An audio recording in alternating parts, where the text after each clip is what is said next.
मैं छत्तीसगढ़ में स्थित भौरम देव मंदिर बोल रहा हूं। मध्य प्रदेश में स्थित विश्व प्रसिद्ध खजुराहो के मंदिर तो हर कोई जानता है, लेकिन मेरे बारे में शायद बहुत कम लोग जानते हैं। मुझे छत्तीसगढ़ का खजुराहो कहा जाता है। मेरे यहां भी आपको वैसे ही कामुक मूर्तियां देखने को मिलेंगी जैसे कि खजुराहो के मंदिर में है। मैं अपने आप में अपनी एक अलग विशेषता लिए हुए हूं। मैं पिछले 1000 वर्षों से खड़ा लोगों को काम वासना और धार्मिक पाठ पढ़ा रहा हूं। आज के दौर में कोई काम वासना पर खुलकर बात भी नहीं करना चाहता, जबकि मैं पिछले हजारों सालों से लोगों को यह बताता आ रहा हूं कि जीवन का यह भी एक महत्वपूर्ण पहलू है।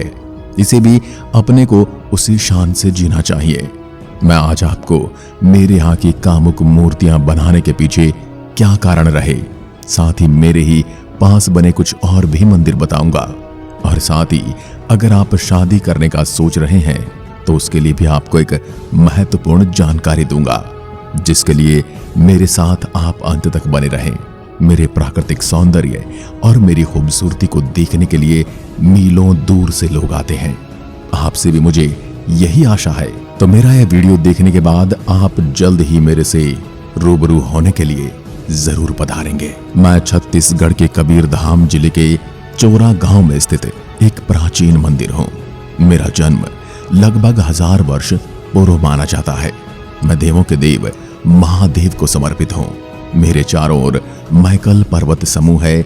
मैं इन पर्वतों और हरी भरी घाटियों के मध्य स्थित हूं। मेरे ठीक सामने एक सुंदर तालाब है और मेरे परिसर में एक सुंदर सा पार्क या फिर कह सकते हैं कि गार्डन है, जहां आप प्रकृति का आनंद उठा सकते हैं। इस गार्डन में आपको एक नटराज का स्टैचू भी देखने को मिलेगा, जो कि काफी आकर्षक है। मेरी बनावट खजुराहो तथा कोणार्क मंदिर के समान ही है, इसलिए मुझे छत्तीसगढ़ का खजुराहो भी कहा जाता है। सतपुड़ा की मैकल पर्वतों की श्रेणियों के बीच प्रकृति की गोद में बसा मैं, मेरी अद्भुत छटा देखते ही बनती है। मैं नागर शैली का एक सुंदर उदाहरण हूं। मेरा सौंदर्य खजुराहो की याद दिलाता है। मेरी बनावट खजुराहो, कोणार्क के सूर्य मंदिर, अजंता, एलोरा आदि के मंदिरों की कलाकृतियों से मिलती जुलती है, जिसके कारण ही लोग मुझे छत्तीसगढ़ का खजुराहो भी कहते हैं। भौरम देव गोंड जाति के उपास्य देव हैं, जो महादेव शिव का एक नाम है। मेरे जन्मदाता निर्माता शिवाजी के परम भक्त थे। शायद यही कारण है कि मैं भगवान शिव को समर्पित हूं। ऐसा माना जाता है कि मेरे यहाँ भगवान शिव अपने खास और अलग अलग रूपों में हैं। भगवान शिव को मेरे यहाँ की स्थानीय बोलचाल की भाषा में भौरम देव कहा जाता है। मेरा निर्माण 11वीं शताब्दी यानी 1089 ईस्वी में फणी नागवंशी शासक गोपाल देव राय ने कराया था। मेरे परिसर में विभिन्न देवी देवताओं की प्रतिमाएं, स्तंभ और तरह तरह के शिलालेख रखे हुए हैं, जो मेरे क्षेत्र में खुदाई के दौरान प्राप्त हुए। हिंदू मंदिरों की तर्ज पर मैं भी पूर्वी मुहाने पर हूँ। इसी कारण सूर्योदय के समय उगते सूर्य की पहली किरण जैसे ही मेरे गर्भगृह में स्थापित प्रतिमा पर पड़ती है, वह शिव प्रतिमा जगमगा उठती है, जैसे भगवान शिव स्वयं नींद से जाग उठे हों। मेरे गर्भगृह में मुख्य प्रतिमा के रूप में शिवलिंग विराजमान है। साथ ही अन्य प्रतिमाएं भी उत्कीर्ण है, जिसमें विष्णु, शिव, चामुंडा, गणेश आदि की सुंदर प्रतिमाएं उल्लेखनीय हैं। चतुर्भुज विष्णु की स्थानक प्रतिमा, लक्ष्मी नारायण की बैठी हुई प्रतिमा एवं द्विभुजी वामन प्रतिमा विष्णु प्रतिमाओं का प्रतिनिधित्व करती है। इन सभी कारणों की वजह से मैं पर्यटन स्थल के साथ साथ धार्मिक स्थल के नाम से भी प्रसिद्ध हूँ। मेरे चारों ओर सतपुड़ा की मैकल पर्वत श्रेणियां हैं, जिनके मध्य हरी भरी घाटी में यह मंदिर है। मेरे सामने ही सुंदर हरी भरी पहाड़ियों के बीच सुंदर तालाब है, जहां बोटिंग भी होती है। आप जब इस तालाब में नाव से विचरण करते हैं तो आसपास देखकर अत्यंत ही मानसिक शांति और किसी स्वर्ग में विचरण करने जैसी अनुभूति करते हैं। क्योंकि मैं एक प्राकृतिक परिवेश में बसा हूं, इसलिए मेरे यहाँ के नजारों में अपना अलग ही आकर्षण है। मैकल की पहाड़ियों के बीच यहाँ की शानदार पृष्ठभूमि और वातावरण मन मोह लेने वाला प्रतीत होता है। हरी भरी सुंदर पहाड़ियों के बीच और तालाब के किनारे स्थित मेरे चारों ओर का नजारा और इस मंत्रमुग्ध नजारों के बीच प्रभु भौरम देव का दर्शन सचमुच आपको मोहित किए बगैर नहीं रह सकेगा। मेरा मुख पूर्व की ओर है। मेरे 3 द्वार हैं, यानी कि आप 3 ओर से प्रवेश कर सकते हैं। मेरा निर्माण 5 फुट ऊंचे एक चबूतरे पर किया गया है। तीनों ही प्रवेश द्वारों से होते हुए सीधे मेरे मंडप में प्रवेश किया जा सकता है। मंडप के बीच में 4 खंबे तथा किनारे की ओर 12 खंबे, यानी कि छत को कुल 16 सुंदर और कलात्मक खंभों से संभाल कर रखा है। मंडप में लक्ष्मी, विष्णु एवं गरुड़ की मूर्ति तथा भगवान के ध्यान में बैठे हुए एक राज पुरुष की मूर्ति भी रखी गई है। अगर आप मेरे गर्भगृह की तरफ आएंगे तो आप देखोगे कि मेरे गर्भगृह में एक काले पत्थर से बना हुआ शिवलिंग विराजमान है। मेरे चारों ओर बाहरी दीवारों पर विष्णु, शिव, चामुंडा तथा गणेश आदि की मूर्तियां लगी हैं। बाहरी दीवारों पर अलग अलग कामसूत्र आसन के 54 कामुक मूर्तियों की नक्काशी बड़ी ही सुंदरता से की गई है। इस तरह बड़ा ही अद्भुत है भौरम देव का यह प्राचीन मंदिर।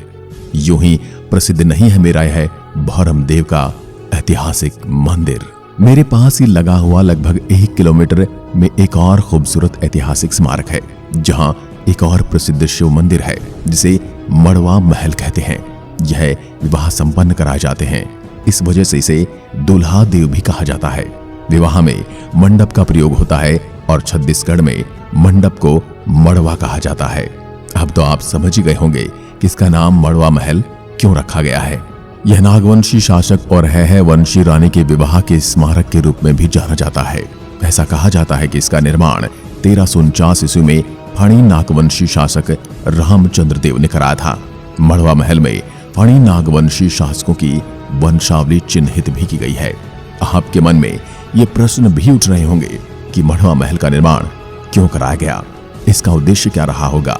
इसका जवाब मेरे द्वारा दिए गए तथ्यों से यह तो समझ आता है कि नागवंशी राजकुमार और है वंशी राजकुमारी के विवाह हेतु यह मंडप युक्त मंदिर तत्कालिक राजा चंद्रदेव के द्वारा इस विशेष विवाह के लिए ही बनवाया गया था। इस मड़वा महल में 2 प्रमुख भाग हैं। एक भाग में शिव मंदिर और दूसरे भाग में मंडप है। यह 16 स्तंभों पर टिका हुआ है। यह सभी शिल्प स्तंभ कई अलग अलग पत्थरों की कलाकृति देते हुए आपस में जोड़कर बनाए गए हैं। यह भगवान शिव का मंदिर भी मेरी तरह ही दिखाई देता है। इसमें भी गुंबज नहीं है। मेरे और मड़वा महल के गुंबज का रहस्य क्या है, वह भी मैं आपको बताना चाहूंगा। मेरे गुंबद के रहस्य को जैसे ही इस मड़वा महल के गुंबज के रहस्य के विषय में बताया जाता है कि इसका निर्माण कार्य लगातार 6 माह के रात्रि काल में ही किया जाना था, जो कि आखिरी रात्रि में सुबह हो जाने के कारण गुंबज का कार्य पूरा नहीं किया जा सका। खजुराह की तरह मेरे इस शिव मंदिर के दीवारों पर भी नग्न और कामुक मूर्तियां विद्यमान है। यह विशेषता मेरी प्रमुख विशेषताओं में से एक है। मुझे छत्तीसगढ़ का खजुराहो कहे जाने के पीछे एक प्रमुख कारण यह भी है कि मेरे यहाँ की बाहरी दीवारों पर मैथुन क्रिया करती हुई मूर्तियां बनाई गई हैं। प्रेम क्रीड़ाएं करती हुई ये मूर्तियां मेरे चारों तरफ दिखाई देती हैं, जिनकी नक्काशी खजुराहो की तर्ज पर ही की गई है।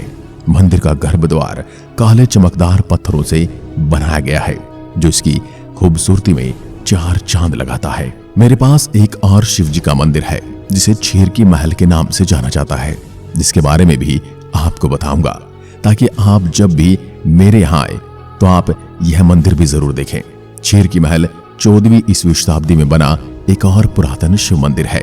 वास्तव में यह मेरे मंदिर समूह का एक और मंदिर है। हालांकि यह मेरे एवं मड़वा महल की अपेक्षा छोटा है, लेकिन इस मंदिर का मुख्य भाग चतुर्भुज भगवान गणेश, शिव, पार्वती और नदी देवियों की बेहद खूबसूरत नक्काशियों से सुसज्जित है। सतपुड़ा और मैकल पर्वत श्रृंखला के मध्य मनोरम दृश्यों के बीच बनाया छेर की महल मुझे घूमने आने वाले पर्यटकों को सहज ही आकर्षित करता है।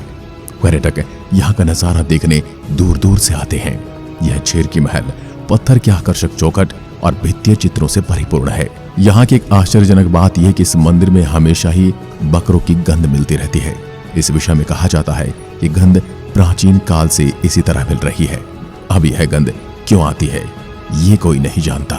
मड़वा महल की बाहरी दीवारों पर 54 प्रकार की कामोत्तेजक मुद्राओं में मूर्तियों की नक्काशी की गई है, जिसके विषय में यह कहा जाता है कि इन कामुक मूर्तियों की शिल्पकारी इसलिए कराई गई थी ताकि यह मंडप में भगवान शिव जी को साक्षी मानकर विवाह करने के उपरांत शिव जी से आशीर्वाद लेकर मंदिर के चारों ओर चक्कर लगाते हुए वैवाहिक जोड़े अपने दाम्पत्य जीवन के गुप्त ज्ञान को प्राप्त करते हुए दाम्पत्य सुख की ओर आकर्षित हों, अपने वैवाहिक जीवन का शुभारंभ कर सकें। इन्हीं मूर्तियों के बीच अलग अलग संदेश देती हुई मूर्तियां भी हैं, जिनके द्वारा ये बताने का प्रयास किया गया है कि विवाह के बाद अनैतिक संबंध से वैवाहिक जीवन कैसे नष्ट होता है। इसके अतिरिक्त उस काल में कुछ ऐसे धर्म के प्रचार प्रसार भी हो रहे थे जिस कारण युवाओं के मन में वैराग्य के प्रति रुचि बढ़ती दिखाई दे रही थी, जिस कारण वैराग्य की शरण में जाते हुए लोगों को वापस दाम्पत्य जीवन की ओर आकर्षित करने के उद्देश्य से भी इन कामुक मूर्तियों का निर्माण कराया बताया जाता है, क्योंकि उस काल में शिल्पकला ही अधिक प्रचलित थी, जिसके माध्यम से अनेक प्रकार के संदेश समाज में दिए जाते थे। मेरी बाहरी दीवारों पर इन कामुक मूर्तियों के शिल्पकारी के द्वारा यह भी संदेश देने का प्रयास किया गया है कि लोग मंदिर के बाहर घूमकर सर्वप्रथम अपने अंदर के काम, क्रोध और ऐसे सभी अनैतिक कार्यों से जीवन पर पड़ने वाले दुष्प्रभावों की झलक देख सकें और अपनी गंदी मानसिकता को वश में करने का प्रयास करें। तत्पश्चात मंदिर के अंदर स्वच्छ मन से आराधना कर सकें। मेरे यहाँ राज्य सरकार द्वारा विशेष रूप से भौरम देव महोत्सव मार्च के अंतिम सप्ताह अथवा अप्रैल के पहले सप्ताह में आयोजित किया जाता था। उस वक्त का हिस्सा बनाने के लिए देश भर से बड़ी संख्या में लोग इस गांव में आते हैं। इस महोत्सव के समय मुझे दुल्हन की तरह सजाया जाता है और मैं सज धज कर मानो खिल उठता हूँ। साल भर विशेष त्योहारों में यहाँ मेले और विभिन्न कार्यक्रमों के आयोजन होते रहते हैं। फलस्वरूप यहाँ देश भर से पर्यटकों की भीड़ लगभग हमेशा ही दिखाई देती है। अगर आप मुझे घूमने का प्लान बना रहे हैं तो मैं आपको मुझ तक आने की संपूर्ण जानकारी दे देता हूँ कि आप किस तरह से मेरे यहाँ तक पहुँच सकते हैं।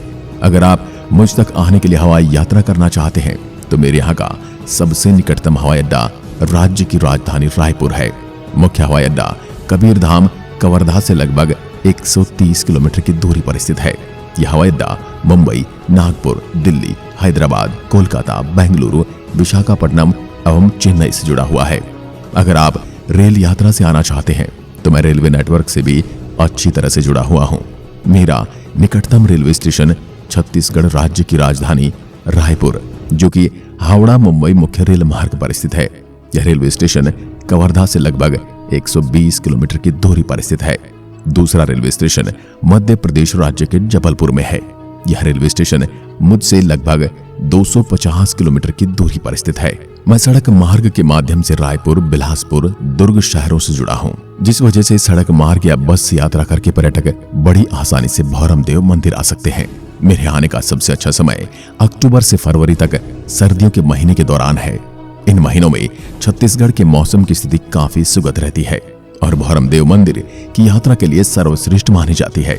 अपनी यात्रा को और अधिक स्पेशल बनाने के लिए यहाँ के प्रसिद्ध खाने को एंजॉय कर सकते हैं। छत्तीसगढ़ राज्य अपने व्यंजनों में समृद्धि और रंग के लिए जाना जाता है, जो आपके इस राज्य के हर हिस्से में देखने को मिलेगी। यहाँ के भोजन में कुरकुरे जलेबी, एक जिनी रखियाबादी और एक बहुत ही पारंपरिक पीठा शामिल है। मक्का, गेहूं और ज्वार यहाँ की प्राथमिक और मुख्य खाद्य सामग्री है। तो ये थी भौरम देव मंदिर के बारे में संपूर्ण जानकारी, जिसको आप तक हमने इस वीडियो के माध्यम से पहुंचाया। दोस्तों, अपने देश में ऐसे कई मंदिर हैं जो धार्मिक रूप से तो अपनी एक अलग विशेषता रखते हैं, साथ ही साथ वैज्ञानिक और मानवीय रूप से भी अपनी एक अलग ही छाप छोड़ते हैं, लेकिन यह सब इतिहास के पन्नों के नीचे दब कर रह गई। उन्हें इतिहास के पन्नों से निकालकर हम आपके समक्ष ला रहे हैं। इससे आपके सामने लाने में हमारी मदद करें और वीडियो को अधिक से अधिक शेयर करें, चैनल को सब्सक्राइब करें और भारत की अखंडता और संप्रभुता को सबके सामने लाने में हमारा सहयोग करें। इसी के साथ जय हिंद, जय भारत।